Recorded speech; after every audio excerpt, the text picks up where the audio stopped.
Hey family, my name is Luke and I'm here with Eric Freedom and I am the head coach here at Reason Fitness. Eric is the founder of our gym and together we have 25 plus years of experience in coaching fitness, nutrition, and wellness.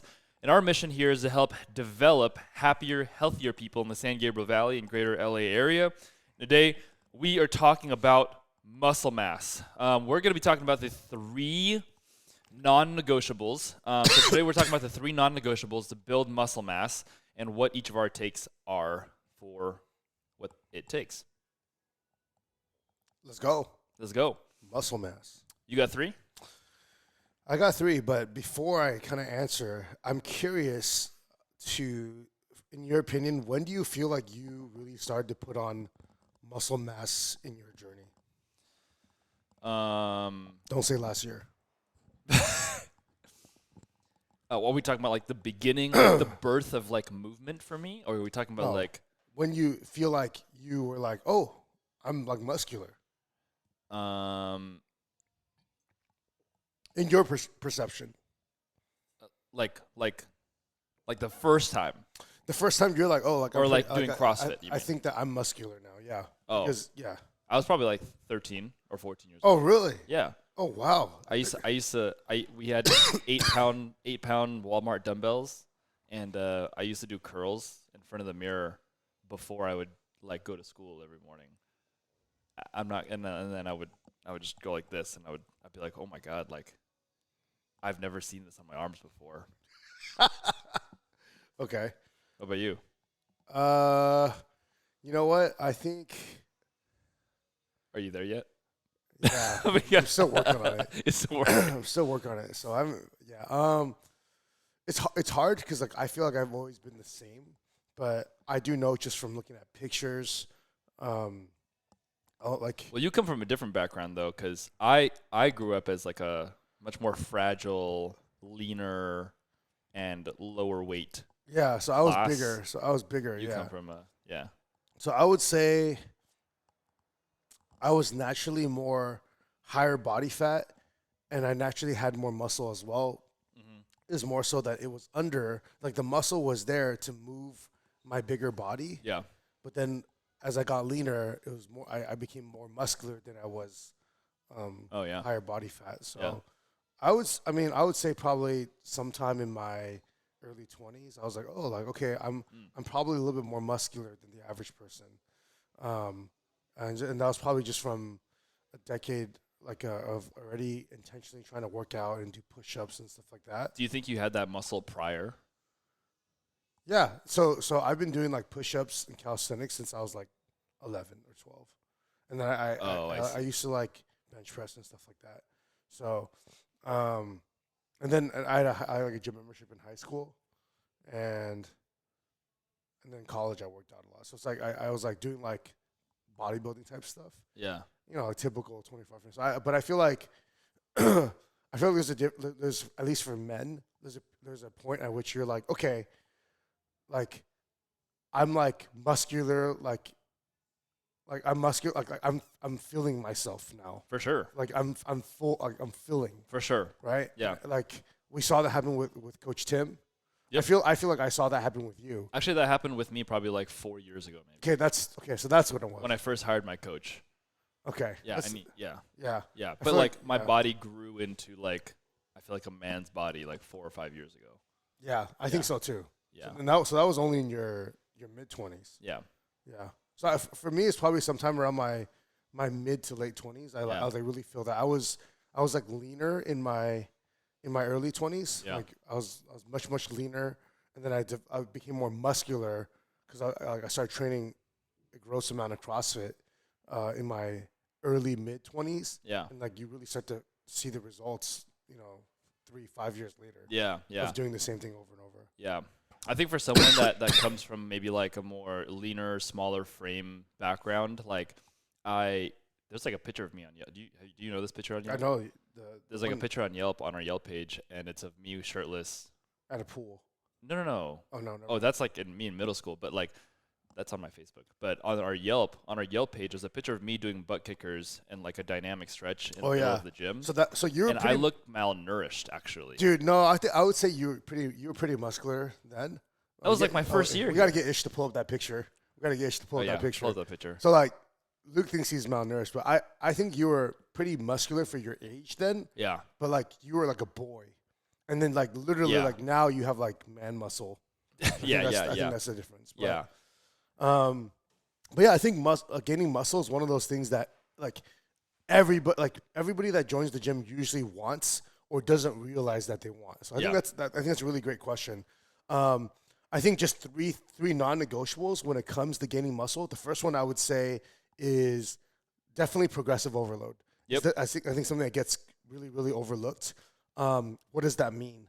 Progressive overload meaning we are gradually loading weight. So the whole point is that there has to be resistance on your body. Yep. Outside of your body, not just your body weight, and it has to increase over time. Yep. So we do that by increasingly, whether it's 2.5, 5, 10, 20, 30 pounds over time, loading your body to the point where it gets comfortable, you create adaptations, and then you challenge it again. Yeah. So yeah, in a very functional sense, well, why don't we talk about some of the ways that we've done that here at our gym and just in general? Yeah. So in our programming, so in general CrossFit programming, there's usually not, I guess, or the way that we're kind of like guided to program for your general physical preparedness, there usually isn't some sort of like progressive overload. There's no like linear progression. There's no like week by week, like we add 5 pounds every single week. Generally, that's been a very traditional kind of like linear way of progressively overloading. But within our programming, we layer in a progressive overload or some sort of linear progression, just because that's the easiest for the 90%. Like the 90% can all start at like, they can all figure out where like 70% of their winner at max is, and then they can build from there and ask their bodies to do something a little bit more challenging each week. So we layer it in, and we usually only do it 1 to 2 times per week. But when we do it, it's very potent, which means like we don't miss on making sure that the stimulus for the day truly felt like a 9 out of 10 for that day, right? Like they're not walking away being like, oh, that was a little too light for me. Like they're walking away from the day, and our coaches are really good about following this and making sure that they're preserving this in the classes, is that like they ensure that everyone is doing something heavy regardless of maybe injuries, regardless of mobility restrictions. They'll always scale so that way everyone can walk away feeling like, wow, I lifted something heavy today.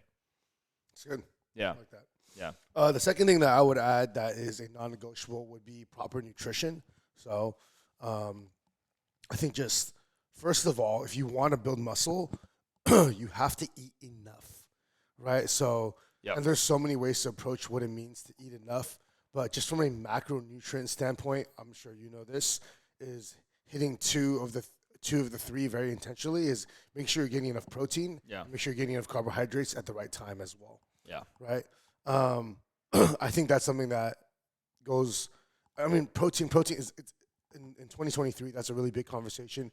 Making sure you eat enough protein, but I don't think people actually realize what they need to gain muscle and put on muscle. Yeah. And at the end of the day, like it's testing everybody's body is different. Yeah. But I think it's fueling your body at the right time with the right amounts of food that complement the training that you are doing in that season. Yeah. And that's the most important thing that you can do to actually put on muscle in terms of what to put in your body, right? So we're outputting with our body by having linear progression or progressive overload, and then we're inputting our body by eating the proper amounts of food and the right types of food. Yeah. No, I agree with that. I think that's actually something that's really underlooked, is like eating enough, because I think most people think like, okay, I got to train strength or put resistance against my body, and then they go hard in the gym, but then they don't really truly see like a change in size. You know, they don't like they might see a change in tone, like you can see like tone or definition in your muscles because you're putting resistance and you're asking your muscles to do something different than what you were doing before. Yeah. But then the problem is that they don't actually gain size or the muscle mass size that they're looking for. And I think with fueling, I think there's a fear of eating because people are afraid to gain weight. And the truth, like just over, like they don't want to gain body fat. Yeah. But the truth is, like when you're putting on muscle, usually you're gonna put on some body fat too. When Yeah. you're losing body fat, you're gonna lose a little bit of muscle. But as like you're either in a and somehow we've had unicorn situations where we've had people do both at the same time. But that's usually like I always call those like the beginner effect.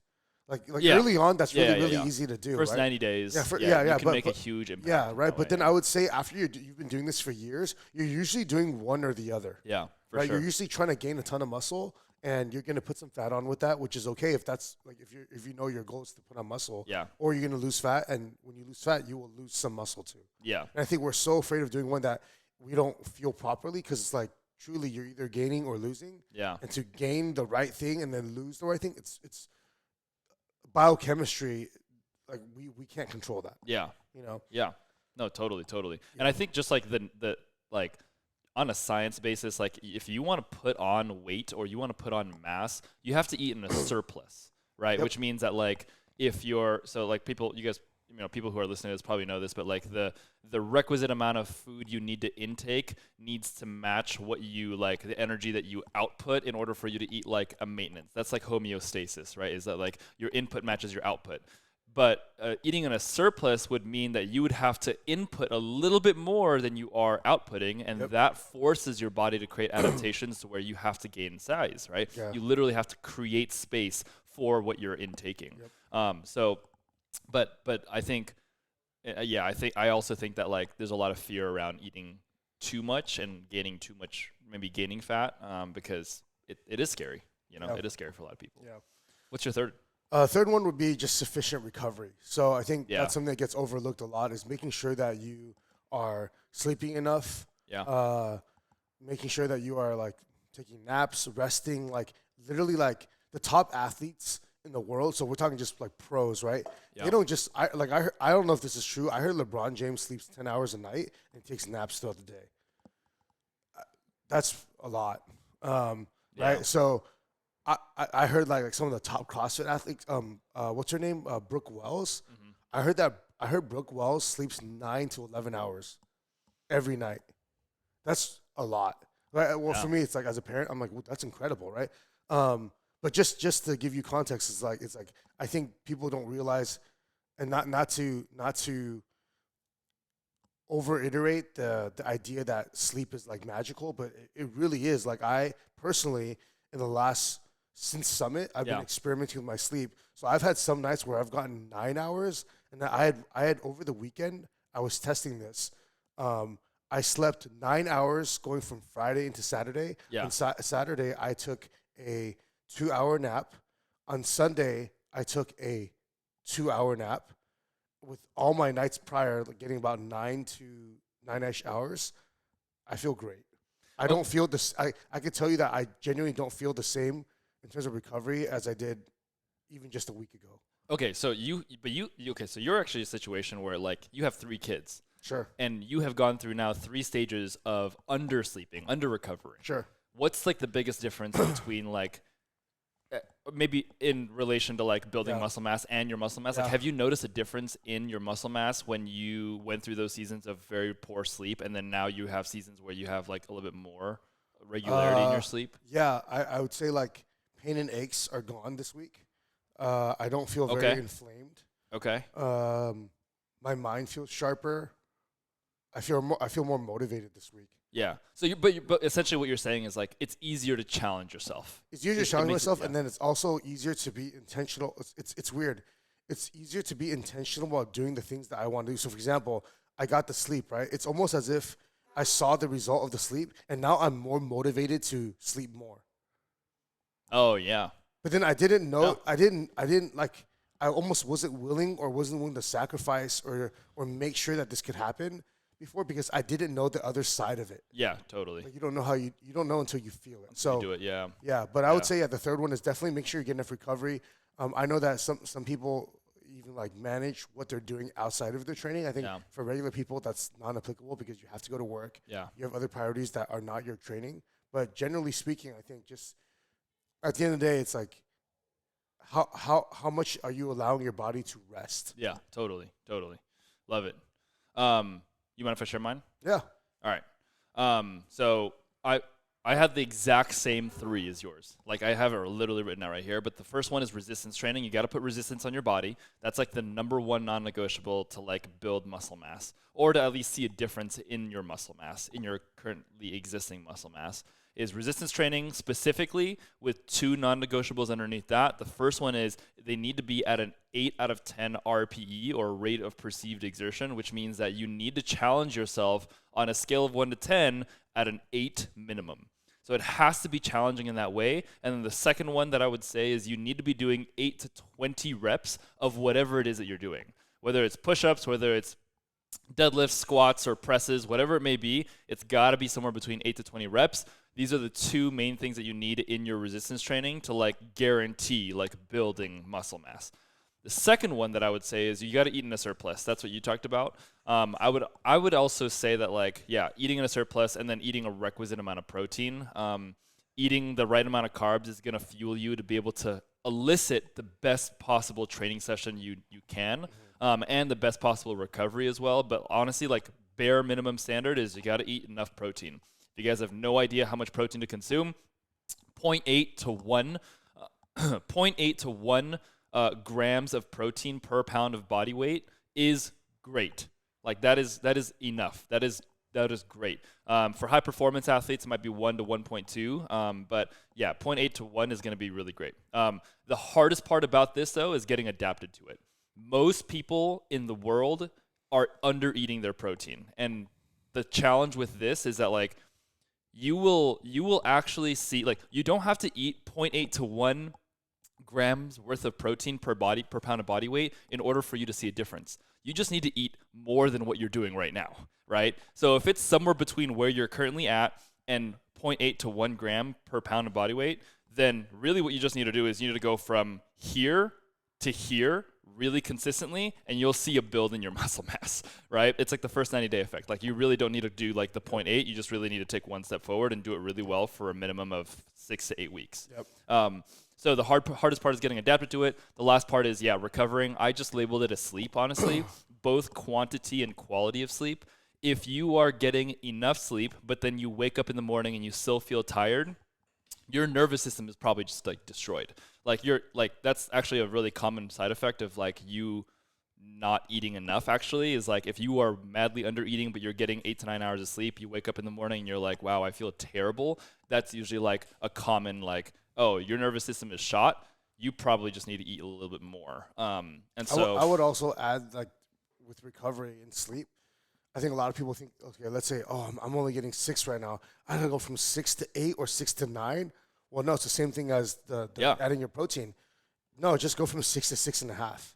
Yep. Consistently. Yep. And then try to get 7. Yeah. Right. It doesn't need to all happen overnight. Yeah. You know? Yeah. And the 8 hours a night thing, and honestly, I would even argue that the 8 hours a night thing is honestly like a little bit of a myth in terms of like this is the golden standard. You know, like I think that someone can get 6 hours of sleep and sleep really well as long as you as long as you are in deep sleep. Like usually that happens by making sure that you're eating enough as well. So they're all like very cyclical. It's not like sleep is a separate thing from eating and eating is a separate thing from training. They all kind of affect each other and there's overlap. But yeah, both quantity and quality of sleep is going to be a huge priority as like a non-negotiable to build some muscle mass, I would say. Love it. Cool. That's it for today, guys. We'll catch you guys soon on our next podcast.